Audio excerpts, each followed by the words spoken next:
So I'm going to take this lip liner, and I've got a decent Cupid's bow, but I want to kind of soften that up a little bit. So instead of going down and being real harsh with the line, I'm just going to like gently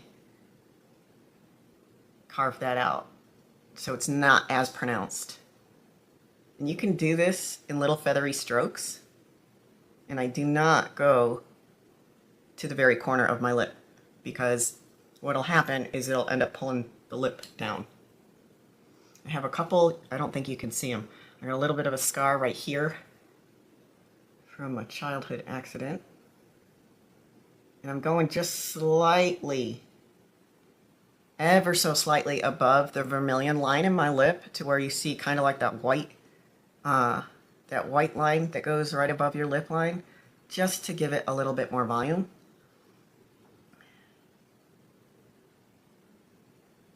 And I'm going to come down here. I'm coming down at an angle. And again, tracing along that natural lip line, because my bottom lip isn't too bad. I don't think it needs too much fillness. I'm lucky so far where my lips haven't thinned out too much. But again, I'm 56. I have texture in my lips, just like I'm sure a lot of you do. And you can take your ring finger. I find it's easy to take your ring finger to kind of stabilize yourself. And I'm going beyond and filling in more than just the line, because I find that with lip products, like I actually stopped wearing traditional lipstick. It doesn't stay. And then I don't do the liquid lip too much anymore. I do it sometimes, but just because it looks too drying on me. So what I'm finding more and more these days is I'm using lip liners to kind of line and fill my lips, and then going over it with some sort of balm or gloss, which I'll reapply throughout the day.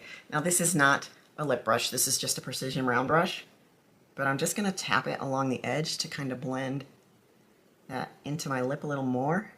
And you can see I'm kind of using my natural lip color as kind of like, kind of give it a little bit of an ombre effect.